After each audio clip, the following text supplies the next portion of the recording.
Chapter 2. Mr. Bennet was among the earliest of those who waited on Mr. Bingley. He had always intended to visit him, though to the last always assuring his wife that he should not go, until the evening after the visit was paid. She had no knowledge of it. It was then disclosed in the following manner. Observing his second daughter employed in trimming a hat, he suddenly addressed her with, "I hope Mr. Bingley will like it, Lizzie." "We are not in a way to know what Mr. Bingley likes," said her mother resentfully, "since we are not to visit."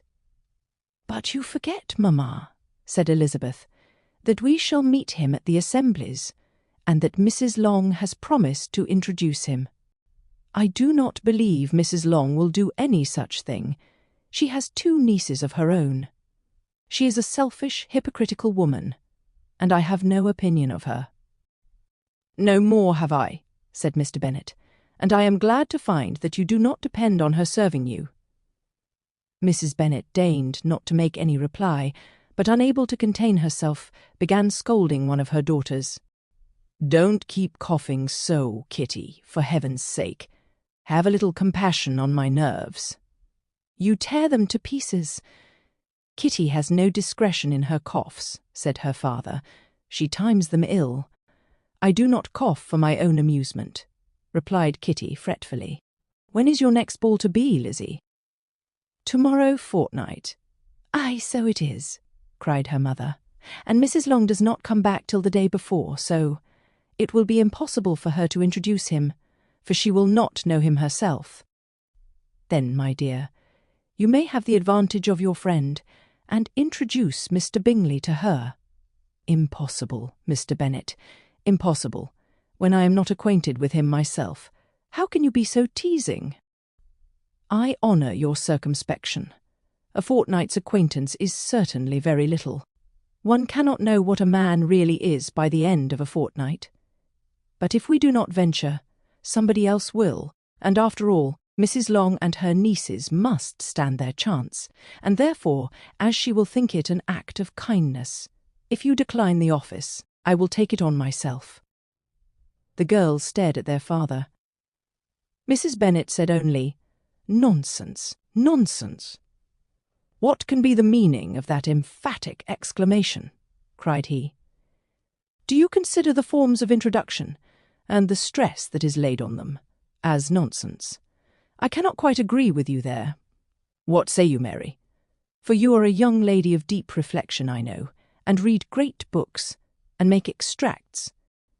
Mary wished to say something very sensible, but knew not how. While Mary is adjusting her ideas, he continued, "Let us return to Mr. Bingley." "I am sick of Mr. Bingley," cried his wife. "I am sorry to hear that. But why did not you tell me so before? If I had known as much this morning, I certainly would not have called on him. It is very unlucky, but as I have actually paid the visit, we cannot escape the acquaintance now." The astonishment of the ladies was just what he wished, that of Mrs. Bennet perhaps surpassing the rest, though when the first tumult of joy was over, she began to declare that it was what she had expected all the while. "How good it was in you, my dear Mr. Bennet. But I knew I should persuade you at last. I was sure you loved your girls too well to neglect such an acquaintance. Well, how pleased I am, and it is such a good joke, too, that you should have gone this morning, and never said a word about it till now." "Now, Kitty, you may cough as much as you choose," said Mr. Bennet, and as he spoke he left the room, fatigued with the raptures of his wife. "What an excellent father you have, girls," said she, when the door was shut. "I do not know how you will ever make him amends for his kindness, or me either, for that matter. At our time of life, it is not so pleasant, I can tell you, to be making new acquaintance every day, but for your sakes, we would do anything. Lydia, my love, though you are the youngest, I dare say Mr. Bingley will dance with you at the next ball." "Oh," said Lydia stoutly, "I am not afraid, for though I am the youngest, I am the tallest. The rest of the evening was spent in conjecturing, how soon he would return Mr. Bennet's visit, and determining when they should ask him to dinner.